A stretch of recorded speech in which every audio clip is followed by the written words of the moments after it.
Eu sou André Medeiros, eu sou da Sala do Desenvolvimento e eu vim abordar hoje o seguinte: a gente está vivendo uma época que é uma época estranha, que mudou uma série de parâmetros da gente, mudou nossos hábitos, mudou a nossa forma de encarar o trabalho, as relações. Então, já existia um processo de informatização, de automação, de tecnologia que estava entrando no mercado, que estava modificando o mundo, mas modificava de uma forma mais sutil, paulatinamente. E a pandemia ela veio acelerar todo o processo. Então ela acelerou o processo, então muitas empresas começaram a adotar essas novas tecnologias. Tem o aspecto de saúde, que já pesa em termos psicológicos para a gente, mas também tem um aspecto de quê? Do trabalho mudar. Vários trabalhos começaram a se tornar remotos, alguns trabalhos começaram a se tornar mistos, e assim, as mudanças que a gente teve que começar a adotar foram grandes, em termos de adoção dessas novas tecnologias, adoção de uma postura diferente e até de uma mente aberta, um mindset de crescimento para a gente adotar isso de uma forma positiva e sem sofrimento. E assim, em cima desses pontos, eu vou abordar um aspecto, tá? Um aspecto que pode ajudar você no dia a dia. O aspecto é o seguinte: é o otimismo versus o pessimismo. O que significa isso? Por exemplo, o otimista é sempre bom? Não, vamos olhar de um outro aspecto aqui, de outra forma. Imagine o seguinte, um piloto de avião é melhor que ele seja pessimista. Por quê? O pessimista ele sempre vai achar que vai dar alguma coisa errada. Se ele vai achar que vai dar uma coisa errada, o piloto de avião tem que procurar e achar que vai dar errado mesmo. Porque se ele não tiver essa postura, pode ser que a consequência seja muito grave, né? Vamos supor o seguinte também, outro exemplo: se você vai para uma festa e aí oferecem bebida alcoólica para você, você está dirigindo o carro e você pensa de uma forma otimista, você imagina, não vai acontecer nada, eu vou tomar a bebida alcoólica aqui, não vai ter problema, eu vou para casa sem nenhum problema.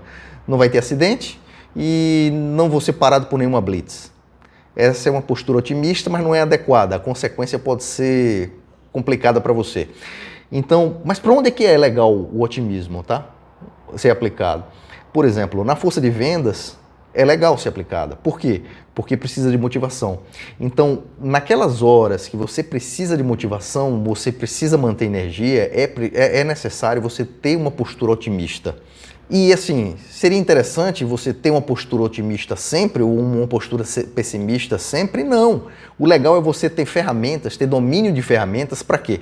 Quando você estiver dentro de um pensamento pessimista e você estiver se sentindo mal e quiser mudar essa situação, você já tem na sua caixa de ferramentas uma estratégia para poder mudar de atitude, mudar de lado. Em vez de pessimista, você muda para otimista, porque naquele caso você vai ter mais vantagens. Então vamos na prática, tá? Por exemplo, se eu chegar e vou dar 3 exemplos aqui. Um exemplo você e seu companheiro ou sua companheira brigam e você pensa o seguinte: antes de falar sobre isso, é legal falar o seguinte: existe uma coisa chamada estilo explicativo. Estilo explicativo é como você explica para você mesmo o que está acontecendo, tanto os fatos positivos quanto fatos negativos. Então o estilo explicativo pode mudar o cenário. Dependendo da forma como é que você está explicando, você pode ficar triste ou contente. Exemplo, vou dar 3 exemplos aqui. Imagine que você e seu companheiro, sua companheira brigam e você pensa o seguinte: eu não faço nada direito, eu faço tudo errado. Como é que você vai se sentir depois disso? O que é que você vai fazer depois disso? Segundo cenário, imagine que você liga para o seu amigo ou para a sua amiga várias vezes, passa mensagem e não há nenhum retorno. Você pensa: essa pessoa não tem a menor consideração por mim. Como é que você vai se sentir depois? Provavelmente vai ficar triste. Provavelmente não vai se sentir bem.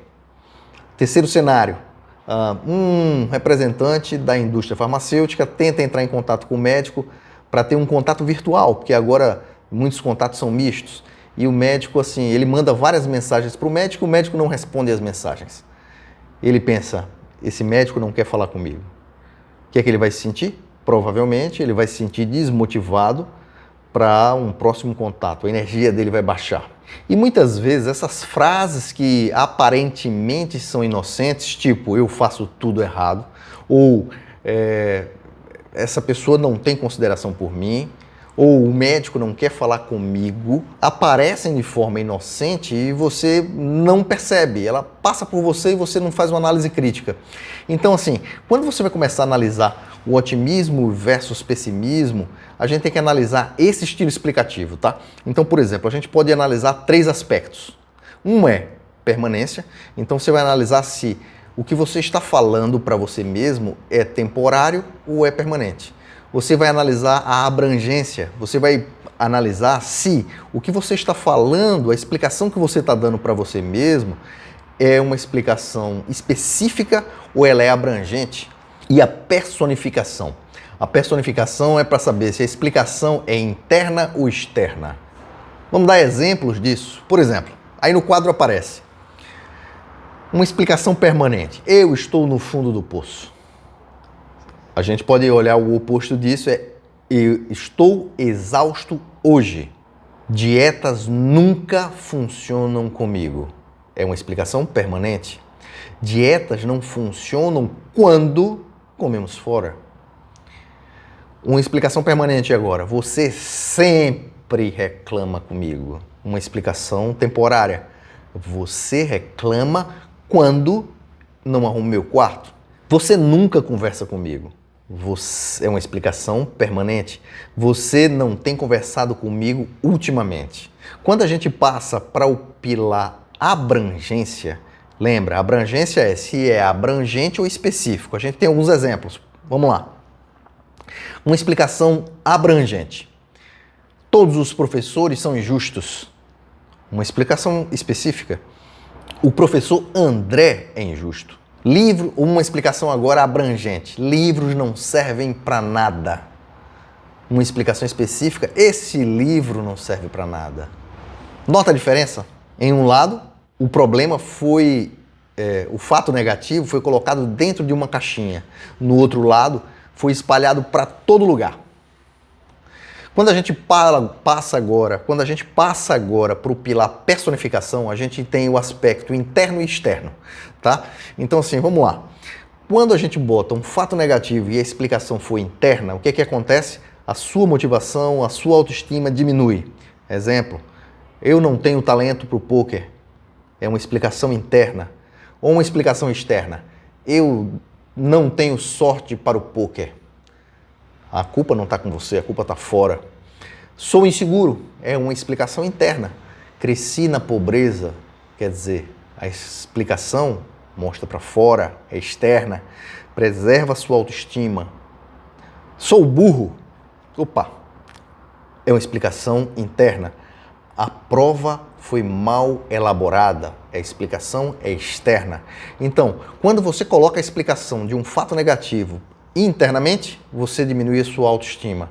Quando você coloca para uma explicação externa, você preserva a sua autoestima. Então, se você tem o domínio dessa ferramenta, você pode utilizar ela na melhor hora. Se você acha mais adequado preservar a tua autoestima naquele momento, você utiliza essa ferramenta. Um ponto é o seguinte, quando você começa a sentir mal por algum motivo, baixar a tua autoestima ou ter aquele sentimento negativo, é já um gatilho, você tem que se acostumar a tornar isso um gatilho, para quê? Para que você comece a analisar suas frases. Então, se a gente passa para aquelas frases iniciais que tinham dizendo, e você e seu companheiro brigaram e você pensa, eu sempre faço tudo errado. Analise essa frase.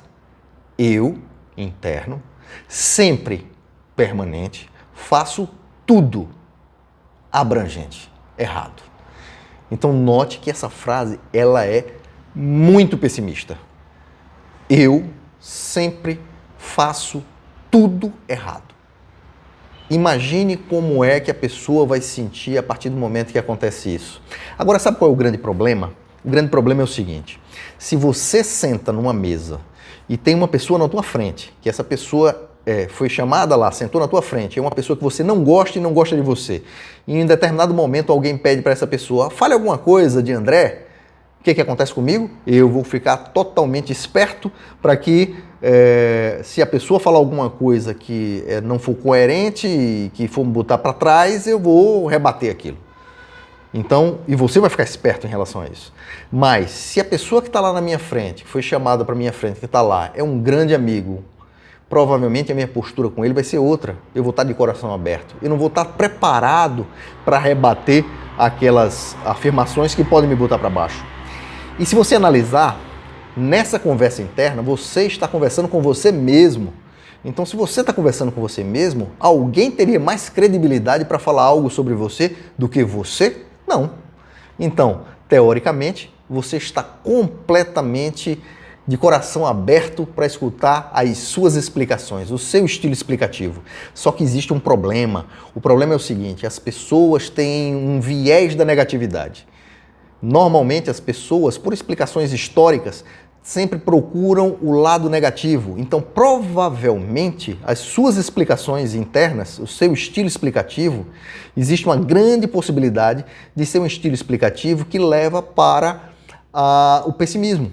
Pode ser que não aconteça com você, que isso aí não é uma regra geral, mas é uma coisa para você ficar ligado, é uma coisa para que a gente comece a pensar e se preparar para se proteger. Porque nesse mundo que a gente falou, que eu comentei inicialmente, que a gente está vivendo hoje, é um mundo que a gente tem que estar bem, a gente tem que estar preparado, a gente tem que estar emocionalmente legal, porque tem tanta coisa que pode tirar a gente do equilíbrio e pode fazer mal, e a gente tem que estar bem, a gente tem que estar com energia para enfrentar as novidades e entregar o melhor para a sociedade, para a família e sentir bem. Esse é o grande ponto. Então a gente volta para a frase, tá? Você e seu companheiro brigam, você pensa, eu sempre faço tudo errado. Qual a consequência disso? O que é que você vai sentir ou vai fazer? E se a gente mudar a frase? Você e seu companheiro brigam, você pensa, ela ou ele estava de mau humor. O que é que você vai sentir agora? Provavelmente você não vai se sentir mal do jeito que você se sentiu na vez anterior. Vamos para o segundo exemplo? Aquele exemplo de seu melhor amigo não retorna as suas ligações. Se você pensa que foi falta de consideração, que a pessoa não está ligando para você, você vai se sentir de determinada maneira. Se você pensa que esse seu amigo ele teve algum problema, não conseguiu ver suas mensagens, aconteceu algo diferente, provavelmente você não vai ficar chateado durante o dia. Então, quando a gente passa esse tipo de análise para você, esse tipo de informação, começa a dar luz a alguns problemas, dar nome a alguns problemas. E é mais fácil identificar quando a gente está sofrendo esse tipo de problema. Mas existe uma metodologia também para isso, tá? Qual é a metodologia? A gente analisou o seguinte. Tem uma metodologia chamada 3Cs. Primeiro é contrariedade, crença e consequência. Contrariedade é o fato objetivo. Crença é como você vê o que aconteceu. E consequência são os sentimentos e as ações que você vai tomar. A gente tem que aprender a argumentar contra a gente mesmo. Como é que a gente faz isso? Primeiro é procurando as evidências. Qual é a evidência disso aí? Quando eu chego e diz assim, eu faço tudo errado. Qual é a evidência que tem? Não, eu posso ter feito aquilo errado hoje. Quais são as alternativas? Quais são as implicações e a utilidade? Então vamos lá. Evidências. Você tem que checar os fatos. Os pessimistas, geralmente têm reações exageradas. O otimismo adquirido ele tem a ver com exatidão. Em geral, os pessimistas eles têm umas crenças que são imprecisas.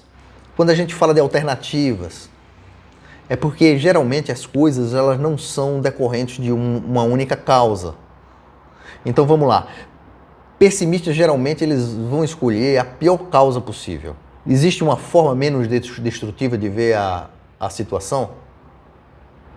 Qual é o teu grande objetivo agora? É interromper esse processo negativo, interromper esse hábito negativo e criar um hábito positivo em cima disso. Um hábito de enxergar as situações de uma maneira menos negativa ou mais precisa. Acho que talvez a palavra principal seja essa. Uma maneira de enxergar as situações de uma maneira precisa. E as implicações? Talvez aquela crença negativa esteja correta. Se ela estiver correta, a gente tem que analisar e utilizar usar uma técnica para tornar aquele problema do tamanho que ele é, tirar aquela amplitude do problema. Dizer a você mesmo quais são as implicações disso. E a utilidade? A utilidade você começa a perguntar para você mesmo que bem vai fazer para mim, que bem vai fazer se eu me apegar a essa crença. É funcional para mim? Isso vai me trazer benefícios? E aí a gente entra na técnica dos 5 6, que acrescenta mais 2 6 aí. Lembra? A gente tinha contrariedade, crença, consequência. Agora a gente vai adotar a contestação e a capacitação. Um exemplo da indústria farmacêutica. O médico não responde às minhas mensagens. Crença, eu acho que ele não quer falar comigo. Consequência, bem, eu vou me sentir desmotivado, eu não vou mais mandar mensagens. Você tem certeza que ele não quer falar com você? Quais são as evidências? Tem alternativas para isso? Será que o telefone do cara quebrou? Ele pode ter tido um problema, pode estar muito ocupado, pode estar recebendo mensagens, esqueceu a minha ou até não viu a minha mensagem. Se eu não sei qual é a alternativa correta, por que eu vou escolher a pior alternativa? Você já sabe, porque existe o viés de negatividade que você tende a correr para ele. Mas agora a gente já sabe a técnica, a gente já sabe como avaliar o nosso estilo explicativo. Então eu não vou escolher a pior alternativa, porque a pior alternativa não vai me trazer benefício nenhum. Eu não sei qual é a alternativa correta.